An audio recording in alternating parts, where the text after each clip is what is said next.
This program presented by Hamdard Ruabza, the drink of India. Delhi से महाराष्ट्र और केरल तक corona virus ने पैर पसारने शुरू कर दिए हैं। मुल्क में पिछले 24 घंटों में कोरोना के 3095 केस सामने आए हैं। एक्टिव केस भी बढ़कर 15,208 हो गए हैं। महाराष्ट्र, केरल, कर्नाटक, गुजरात, तमिलनाडु और तेलंगाना में सबसे ज्यादा तेजी से केस बढ़ रहे हैं। दिल्ली में पिछले 24 घंटे में 295 नए मामले सामने आए हैं। केरल में 765 तो महाराष्ट्र में 700 केस सामने आए हैं। महाराष्ट्र में पिछले 5 महीने बाद इतने केस मिले हैं।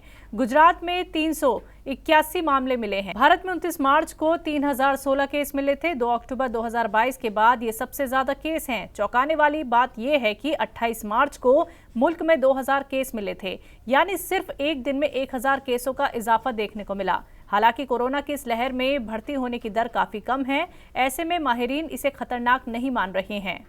वहीं इस मामले में दिल्ली के सीएम अरविंद केजरीवाल ने प्रेस को खिताब कर कहा कि दिल्ली वालों को घबराने की जरूरत नहीं है। दिल्ली सरकार हर हालात का सामना करने के लिए तैयार है। कोरोना के कुछ केसेस बढ़ रहे हैं, उसके ऊपर आज कल हमारे स्वास्थ्य मंत्री सौरभ जी ने मीटिंग ली थी पूरे स्वास्थ्य मंत्रालय की सभी एक्सपर्ट्स की। आज मैंने उसके ऊपर मीटिंग ली।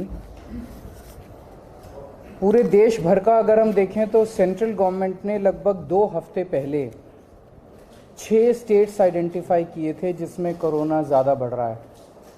वो थे गुजरात, महाराष्ट्र, केरला, कर्नाटका, तमिलनाडु और तेलंगाना। उसमें दिल्ली नहीं था। तो उन 6 स्टेट्स में कोरोना ज़्यादा बढ़ रहा है, उनको स्पेशल हिदायतें दी गई थी, भाई आप थोड़ा सा ध्यान रखिए। लेकिन हमने अपनी तरफ से, क्योंकि दिल्ली में अगर हम देखें तो 15 मार्च को लगभग 42 केस थे जो डेली केसेस आते हैं, ये बढ़ के 15 दिन के अंदर 30 मार्च को 295 केस हो गए। तो ये सडन जंप जो है, ये थोड़ा सा पहले ही हमने इसको समझने की कोशिश की है कि ये क्यों बढ़ रहा है। तो 30 मार्च को कल की डेट में 295 केस थे। एक्टिव केसेस अभी तक के हो गए हैं 932 और टोटल टेस्ट्स जो हमने कल किए थे वो थे 2363। वैसे अभी कोई चिंता की बात नहीं है, 295 केस है, लेकिन हम समय रहते जो भी स्टेप्स उठाने की ज़रूरत है वो उठा रहे हैं। अभी तक टोटल 3 डेथ्स हुई हैं, उनमें 2 डेथ्स परसों हुई थी और 1 डेथ और 4-5 दिन पहले हुई थी। ये तीनों डेथ्स वो हैं जिसमें साइड डिजीज़ कोमॉर्बिडिटी जो है वो बहुत सीवियर थी तीनों केसेस में। तो ऐसा अनुमान है कि डेथ कोमॉर्बिडिटी की वजह से हुई है और शायद कोरोना इंसिडेंटल था, पर ये कहा नहीं जा सकता। तो उन जैसे एक केस है जिसमें किडनी का ट्रांसप्लांट हुआ था, वो 2-3 महीने से हॉस्पिटल में एडमिट था और उसकी डेथ हो गई। तो ये कहना कि वो कोरोना से डेथ हो गई, ये थोड़ा शायद गलत होगा, लेकिन ये फैक्ट है कि 3 केसेस ऐसे डेथ हुई है जिनको कोरोना था। कर्नाटक में विधानसभा चुनाव का ऐलान होने के साथ ही सभी सियासी पार्टियों ने वहां पर पूरा जोर लगा दिया है। इस बार आम आदमी पार्टी के आने से मुकाबला और दिलचस्प होने वाला है। इस बीच आप ने अपने उम्मीदवारों की दूसरी लिस्ट जारी कर दी है, जिसमें कुल 60 उम्मीदवारों के नाम हैं। पार्टी ने यह दावा किया है कि इस बार अच्छी तादाद में उसके उम्मीदवार जीत कर आएंगे। दरअसल लंबे वक्त से आपकी नजर जनूबी भारत के अहम रियासत कर्नाटक पर है। वहां पर दिल्ली के सीएम अरविंद केजरीवाल ने कई रैलियां भी की हैं, साथ ही बीजेपी को जमकर चुनौती दी है। इससे पहले आपने 80 उम्मीदवारों की पहली लिस्ट जारी की थी। कर्नाटक में 10 मई को विधानसभा के चुनाव होने हैं। जयपुर में भी अब आम आदमी पार्टी ने पीएम मोदी के खिलाफ मोर्चा खोल दिया है। पार्टी मोदी हटाओ देश बचाओ के पोस्टर चिपका रही है। इसका एक वीडियो सोशल मीडिया पर पार्टी ने शेयर किया है, जिसमें पार्टी के लोग पोस्टर के साथ नजर आ रहे हैं। जयपुर में पार्टी के दफ्तर के बाहर पोस्टर लगाकर अभियान की शुरुआत की गई। पार्टी के रियासती सदर नवीन पालीवाल समेत कई बड़े नेता और कारकुनान ने ये पोस्टर लगाए। रियासती सदर पालीवाल का कहना है कि मुल्क में लोकतंत्र को बचाने के लिए ये अभियान शुरू किया गया है।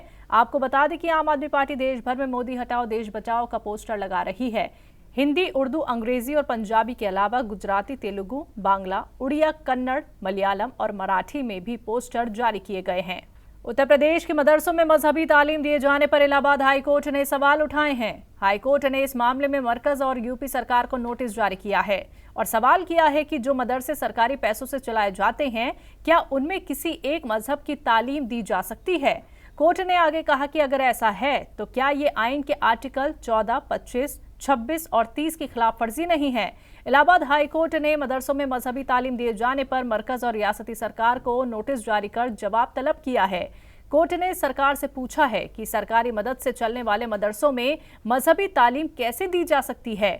हाईकोर्ट ने मरकज और रियासत को इस सिलसिले में जवाब दाखिल करने के लिए 6 हफ्ते का वक्त दिया है। इसके लिए कोर्ट ने मरकज के महकमा अक़लियत के सेक्रेटरी, यूपी अल्पसंख्यक कल्याण के प्रिंसिपल सेक्रेटरी से जवाब दाखिल करने को कहा है।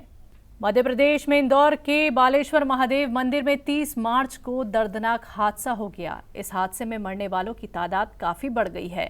इस हादसे में आपको बता दें कि 35 लोगों की मौत हो चुकी है, वहीं 18 लोग जख्मी बताए जा रहे हैं। जिला इंतजामिया ने सभी लाशों को बाहर निकाला और इस बीच वजीर आजम नरेंद्र मोदी ने इंदौर की त्रासद वाकये पर राहत का ऐलान किया। उन्होंने मरने वालों के परिवार को 2 लाख और जख्मियों को 50,000 रुपए की माली मदद देने का ऐलान किया है। वहीं दूसरी ओर सीएम शिवराज सिंह चौहान ने इस वाकये पर अफसोस जताते हुए मरने वालों के परिवार को 5-5 लाख रुपए की माली मदद देने का ऐलान किया।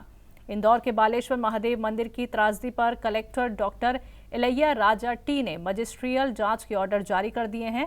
उन्होंने बताया कि हादसे में 35 लोगों की मौत हो चुकी है। 18 लोगों को अस्पताल में भर्ती किया था, उनमें से 2 लोगों को डिस्चार्ज किया जा चुका है।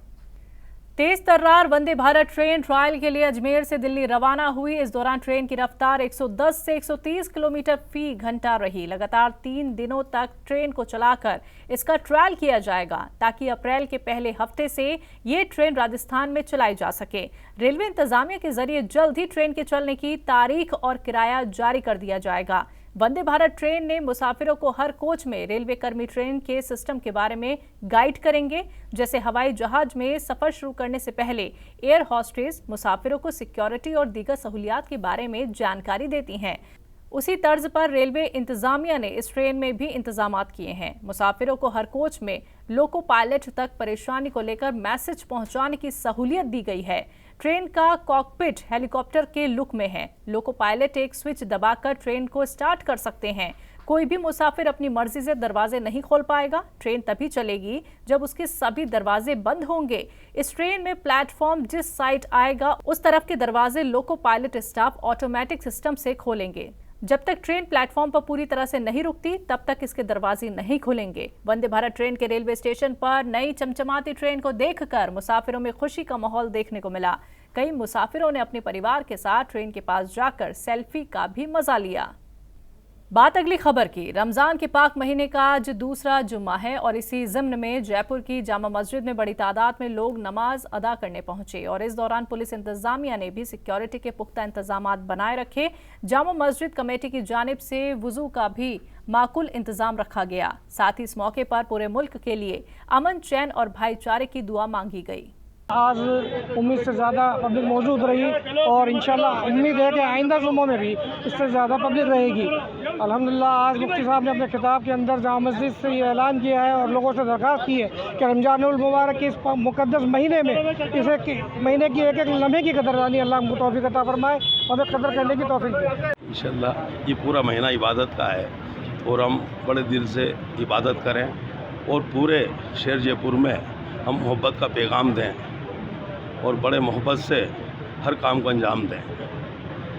उम्मीद करते हैं इंशाल्लाह सभी लोग इसमें सहयोग करेंगे और अल्लाह से दुआ करते हैं मतलब ये पूरा महीना मतलब जो है हमारा इबादत के साथ गुजरे और ईद जो है वो बहुत अच्छे से मने और पूरे देश में मोहब्बत और भाईचारे का मतलब पूरे देश में पैगाम जाना चाहिए। गौतम अडानी के मुद्दे पर दिल्ली कांग्रेस के वरिष्ठ नेता अनिल शर्मा से तमाम मुद्दों को लेकर बातचीत की हमारे नुमाइंदा मोहित शुक्ला ने। क्या कहा उन्होंने, आइए सुनते हैं। कांग्रेस ने गौतम अडानी के मुद्दे पर पूरे देश में भारतीय जनता पार्टी और गौतम अडानी के खिलाफ मोर्चा खोल रखा है। अनिल शर्मा जी हैं, दिल्ली कांग्रेस से वरिष्ठ नेता हैं। सर एक बात बताइए, अब कांग्रेस की दिल्ली के अंदर खासतौर पर क्या स्ट्रेटजी रहने वाली है? देखिए, हम स्पष्ट हैं।